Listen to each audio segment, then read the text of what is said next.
Assalamualaikum warahmatullahi wabarakatuh. Salam sejahtera untuk kita semua. Saya Hairunisa Yulfianti.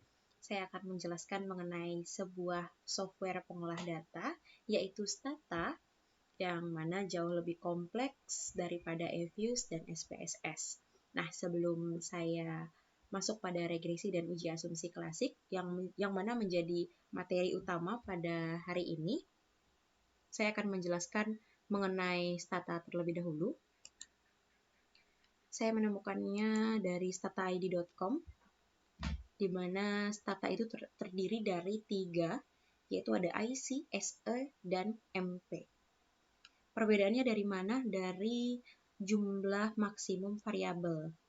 Nah, kalau untuk IC itu variabel maksimumnya sebanyak 2000, kalau SE atau Special Edition itu 32.700, kalau MP itu sekitar 120.000, dan untuk variabel independennya maksimumnya untuk yang IC itu 798, SE-nya itu 10.900, MP-nya itu 65.500. Kalau untuk observation atau respondennya, itu kalau untuk IC sekitar 2,14 miliar, sama dengan SE. Kalau untuk MP itu MP2, MP3 itu di atas 20 miliar. Untuk yang lainnya kurang lebih sama, hanya berbeda dari spek laptop saja. Jadi semakin tinggi Stata, semakin banyak kebutuhan, semakin tinggi spek laptop yang dibutuhkan, seperti itu. Dan detailnya bisa dibaca lebih lanjut di link ini, stata_id.com. Ini. Oke, sekian pengenalan Stata. Dan saya menggunakan Stata SE atau Special Edition 13. Nah, ini tampilan awalnya seperti ini, lembar kerjanya. Ini ada kolom komen, kemudian di sini komen jika kita belum tahu komen yang digunakan dan yang terbaca oleh Stata itu seperti apa. Dan ini ada kolom variables, ini propertiesnya. Oke, untuk data yang akan saya gunakan adalah 3 variabel independen, yaitu penggunaan bibit, penggunaan pestisida, dan penggunaan pupuk terhadap jumlah produksi. Ini sebagai variabel dependennya. Dan pada Stata, itu tanda koma itu menggunakan titik. Sehingga jika ingin mengolah data pada Stata, datanya mungkin boleh diubah. Jika datanya koma, berbentuk koma, bisa diubah menjadi titik terlebih dahulu. Jika tidak, dia akan terbaca karakter selain angka, seperti itu. Oke, sebelum saya masuk pada regresi dan uji asumsi klasik, saya akan menjelaskan terlebih dahulu caranya mengganti nama variabel dan nama labelnya. Klik data, kita buka data editor terlebih dahulu dengan mengklik menu data, atau dengan mengklik shortcut yang ada di sini, data editor. Ya, seperti ini. Untuk jenis data yang akan saya olah, yang pertama adalah cross section terlebih dahulu.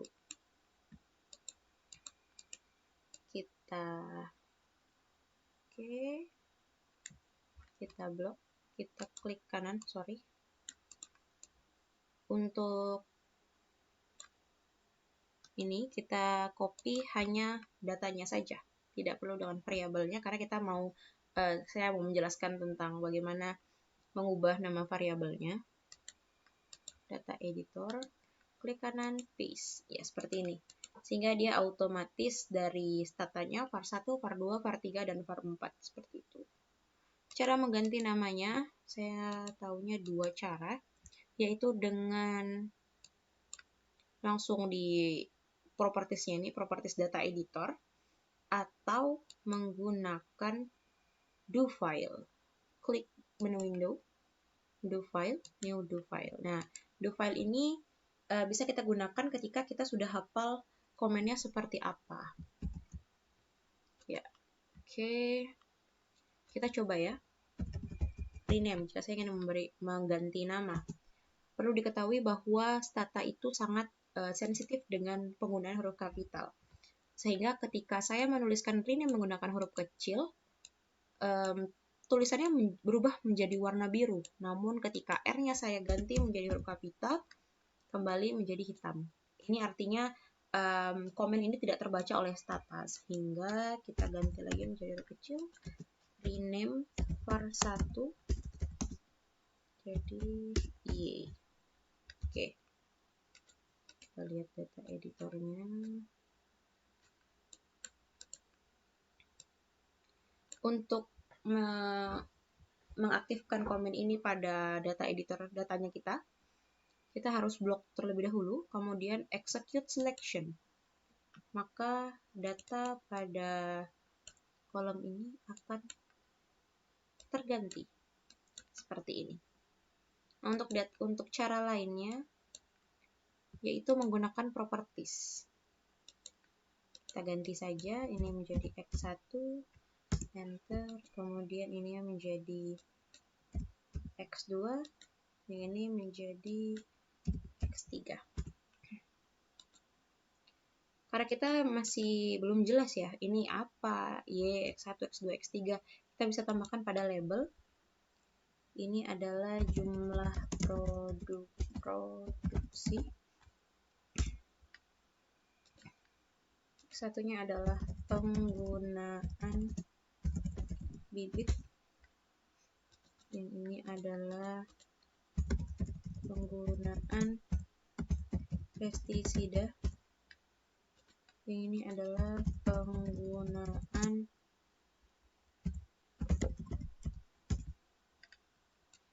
ya, jadinya seperti ini. Sudah lebih jelas.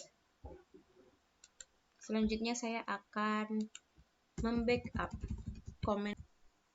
Ya, oke, jadi sudah saya backup di do file.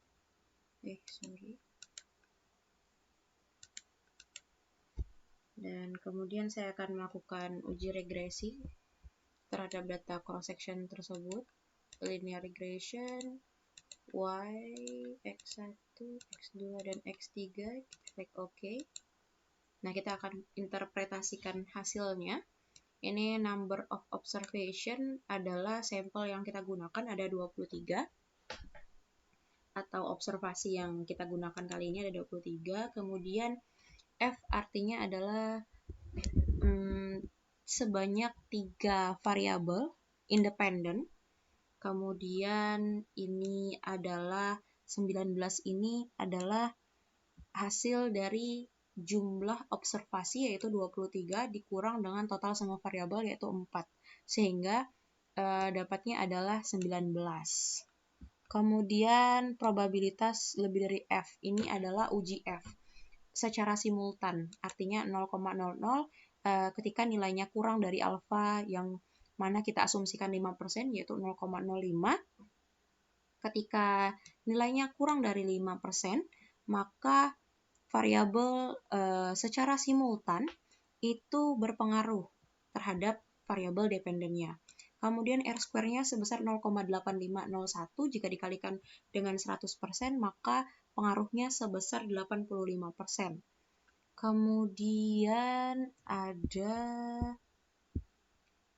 root MSE. Root MSE ini adalah standard error of estimate. Jadi sebesar 397,17. Kemudian pada kolom T di sini bisa dilihat pada nilai yang mutlak P lebih dari nilai mutlak T, P value itu adalah pengaruh setiap variabel independen terhadap variabel dependennya. Nah, jadi dia itu harus kurang dari 0,05 begitu. Jika X2 adalah 0,784, artinya dia lebih daripada 0,05 sehingga arti X2 ini berarti berpengaruh tidak signifikan, artinya atau tidak berpengaruh terhadap jumlah produksi seperti itu. Nah, kemudian di bawah ada cons ini konstanta. Ini adalah untuk membentuk persamaan regresi, sehingga persamaan regresi yang ditemukan menjadi 1524,344 ditambah dengan 21, sekian ditambah dengan 18, sekian dan seterusnya. Seperti itu interpretasinya. Kemudian yang akan saya lanjutkan adalah uji asumsi klasik, yaitu heteroskedastisitas. Sebentar. Regression diagnostic, specification test, hetero. Kita pilih yang bersepadan ya.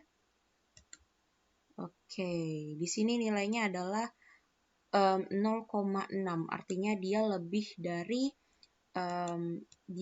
dari alfa. Nah, ketika dia lebih dari alfa, artinya H1 yang diterima. Nah, ketika H1 diterima, dia belum tentu menolak H0. H1-nya apa?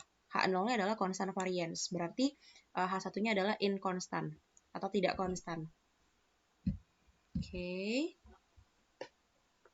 Kemudian kita gunakan yang lain, yaitu NR2 ini. Kurang lebih hasilnya. Selanjutnya kita gunakan kembali yang F statistik. Ya, dia 0,7 ya. Oke. Setelah itu kita uji multikolinearitas dengan nilai VIF. Nah, VIF ini apa interpretasinya? Untuk yang VIF-nya sendiri, ini harus kurang dari 10. Ketika dia kurang dari 10, artinya dia bebas multikol. 1 per VIF ini di dalam SPSS biasa kita sebut dengan tolerance. Nah, jadi tolerance ini tidak boleh lebih dari 1. Jadi 0,6, 0,6, 0,9, dia belum lebih dari 1, artinya model ini bebas dari multikolinearitas. Kemudian yang terakhir adalah autokorelasi. Kita gunakan Burch-Godfrey atau Durbin-Watson. Saya gunakan Durbin-Watson. Tapi di sini ada keterangannya time series only. Kita coba saja, pasti tidak bisa. Oke, betul sekali tidak bisa. Ya, seperti itu. Lakukan hal yang sama nanti di data time series. Nah, sebelum kita masuk ke time series, jangan lupa kita backup dulu komennya di sini. Copy, do file. Kita paste saja. Kemudian saya tambahkan regresi time series. Oke, setelah kita regresi time series, karena ini belum ada data tahunnya, kita klik data, kemudian create or change data. Saya pilih create a new variable. Saya beri nama tahun. Saya pilih yang fill with missing data, karena memang datanya belum ada untuk diganti. Saya pilih, ya oke seperti ini. Lihat ini, sebenarnya ini bisa di-input secara manual, tapi untuk mempersingkat waktu, kita kopas saja. Copy, paste. Oke. Nah, seperti ini ya. Tahunnya. Data tahunnya sudah kita masukkan, tapi kita belum mengatur formatnya. Supaya bagus, ya kita ganti formatnya dulu. Lalu kita ganti dengan annual atau years. Oke. Kemudian ini sudah formatnya sudah tahun ya, tapi kita harus set datanya dulu menjadi data tahun. Caranya dengan statistik, karena ini time series, kita pilih time series, setup and utilities. Kita pilih yang declare ini. Time variabelnya kita pilih tahun, yearly. Panel ID ini optional untuk diisi. Nggak diisi juga nggak apa-apa. Kita oke kan. Ya, sudah ya. Set data. Oke. Ini kita copy dulu. Copy. Sorry.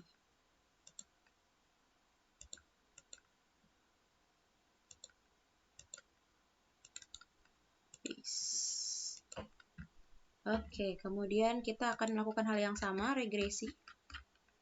Statistik, linear regression. Ini masih ada yang data cross-section tadi. Kita langsung okekan saja, sama. Tidak ada yang berbeda, hanya bedanya bentuk datanya itu time series. Itu saja. Lakukan hal yang sama seperti diagnostiknya. hetero, kita pilih yang bersepagan, oke. Kemudian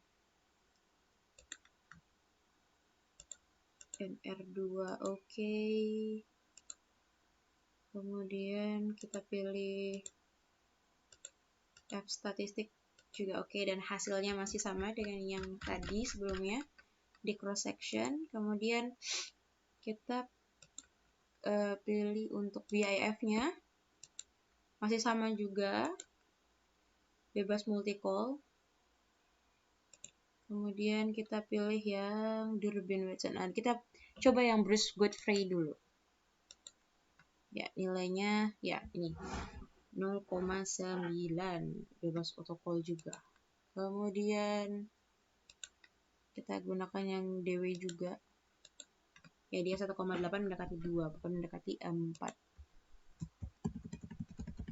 Jangan lupa kita copy komennya ke do file. Oke. Kita lanjutkan ke regresi panel. Sebelum itu, kita clear data dulu.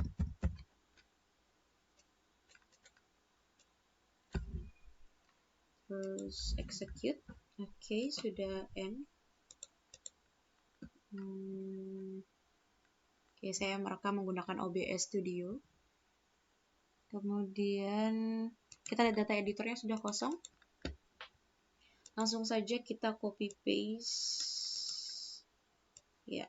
Nah, seperti yang sudah bisa dilihat sebenarnya perbedaan jika kita copy menggunakan nama variabel dan hanya datanya saja.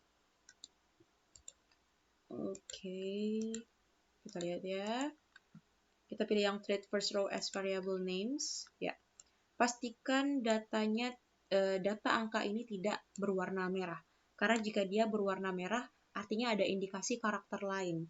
Dia tidak terbaca sebagai angka, namun sebagai karakter lain. Bisa seperti ini, tulisan yang akan kita interpretasikan menjadi angka setelahnya. Kita klik dulu create change, a new variable, kita bilangnya cross-check.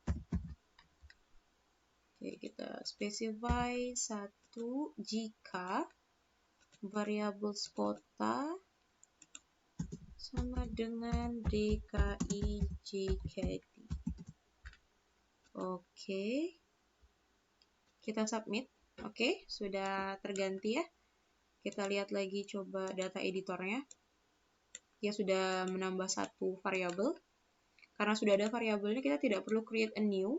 Kita hanya perlu replace saja. Sorry. Ini sudah ya. Klik data, change content. Variabelnya kita pilih cross-check. New content value-nya 2. Jika variabel kota sama dengan Kalbar. Oke. Kita make sure, pastikan. Oke, sudah. Kita cek lagi di data editor, sudah berganti. Kita lihat kota selanjutnya adalah Sulbar. Kita ganti. Nilainya jadi 3 jika ini jadinya Sulbar. Oke, kita submit. Ya, sudah terganti juga. Kita lihat lagi di data editor. Yang keempat adalah Sumbar. Kita ganti 4 jika ini Sumbar. Kita submit. Kemudian kita lihat yang terakhir adalah NTT. Dan kita lihat sudah berganti ya. Oke, 5 NTT.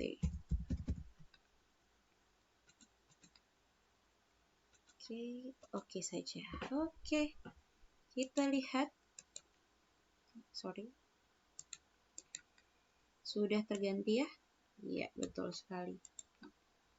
Jangan lupa kita copy paste ke dalam sini. Oke. dulu apakah OBS kita masih merekam.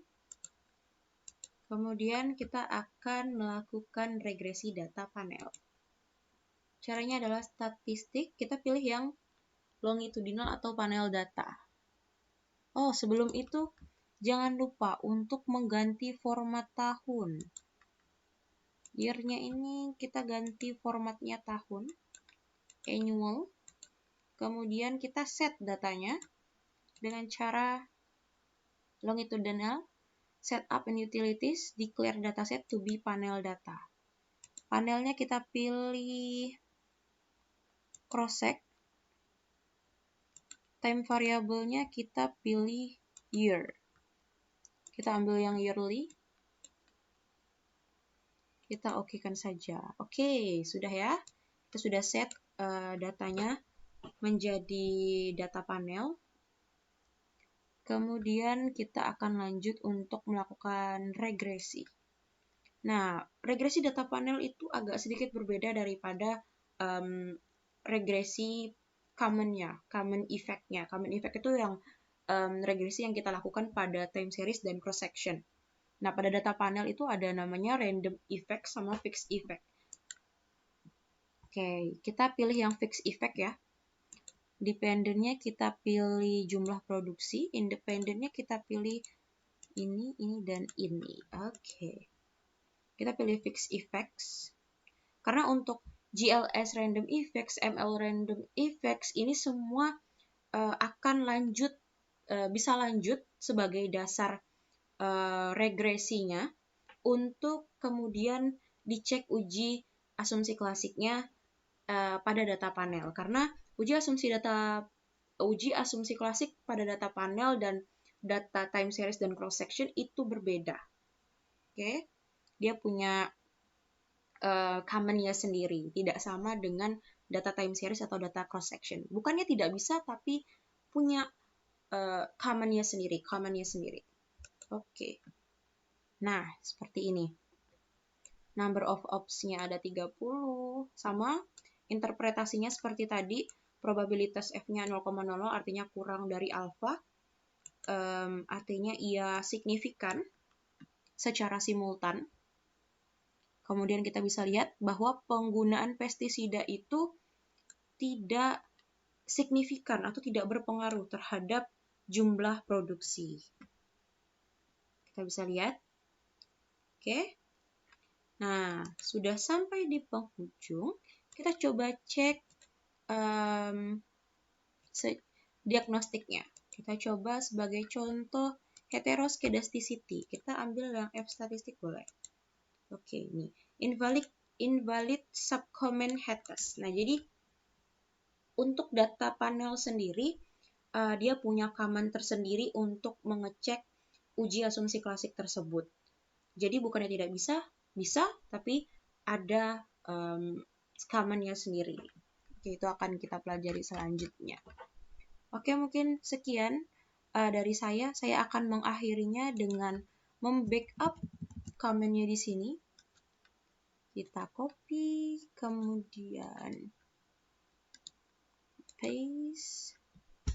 Dan saya akan mengakhiri dengan mengklik execute selection. Oke.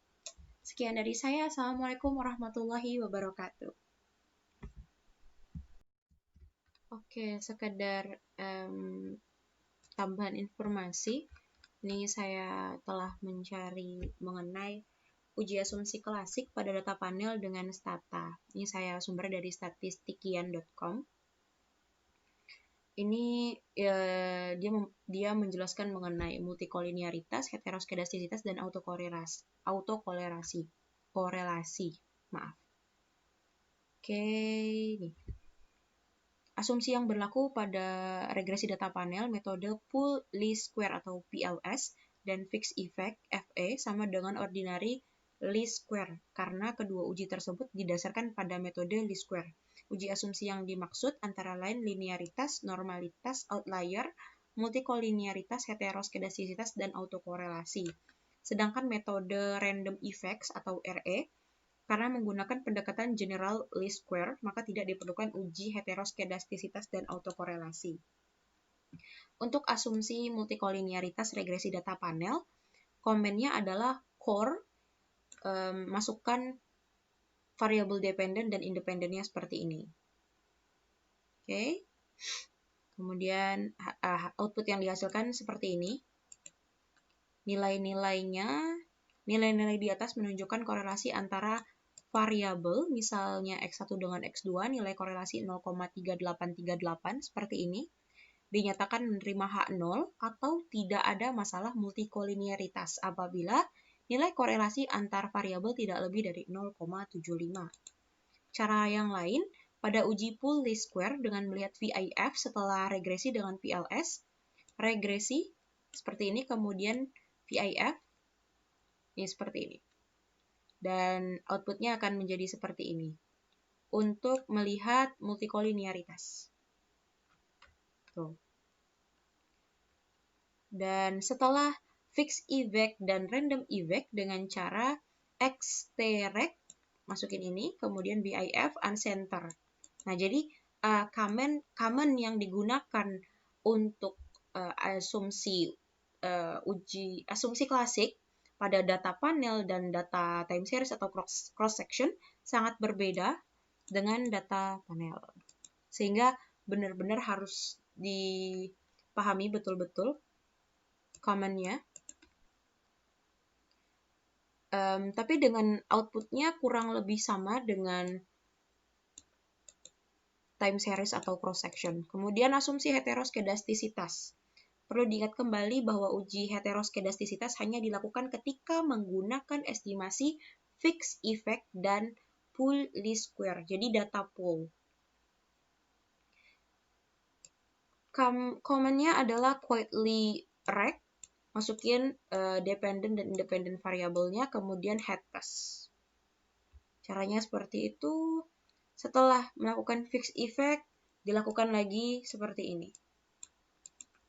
Ya, mungkin kita akan melakukan praktiknya. Sebentar. Karena saya tadi sudah melakukan clear data, saya akan coba kembali dengan memasukkan data poolnya ya.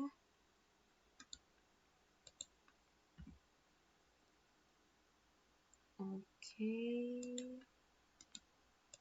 Paste ya. Setelah itu saya akan masukkan, kita coba saja di do file ya. Kita lihat do filenya tadi. Kita lakukan lagi saja, tidak masalah. Kita sudah generate, kemudian regresi. Kita copy lagi saja, tidak masalah. Ini adalah suatu keuntungan apabila kita menyimpan komennya seperti itu. Oke. Kita masukin ke do file. Ini adalah salah satu cara untuk ya. Kita lihat execute. Ya, seperti itu. Saya oh tidak.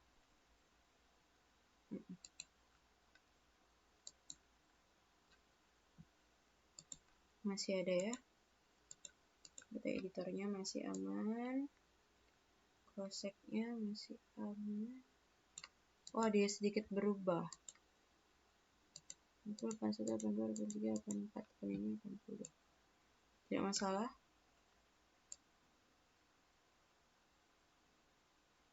Dia berdasarkan, kita lihat kembali do filenya. Oh, oke. Dia berdasarkan urutan. Ya. Bisa dilihat kembali tahunnya, urut. Ya, betul. Kemudian kita akan mencoba salah satu, ini kita sudah regresi ya. Kita sudah regresikan. kita akan mencoba command-nya multicollinearitas. Core ini.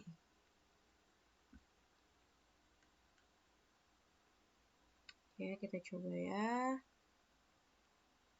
Collinearitas do 5. Core Y.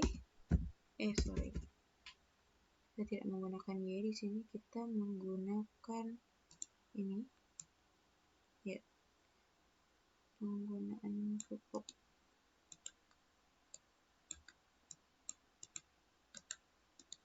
Paste. Oke, sudah sesuai? Sudah. Kita coba blok. Kita execute. What happened? Wait a moment. Oh, dia belum ini ya, belum. Kita coba execute. Oh, ini dia. Sudah ada. Ini adalah hasil dari autocorrelation. Multicollinearitas. Multicol. Ya, seperti itu. Dinyatakan menerima H0 atau tidak ada masalah multicollinearitas apabila nilai korelasi antar variabel tidak lebih dari 0,75. Seperti itu. Dan seterusnya. Jadi itulah bedanya asumsi klasik pada data panel dengan data time series dan cross section. Oke, sekian tambahan informasi dari saya. Sekian, assalamualaikum warahmatullahi wabarakatuh lagi.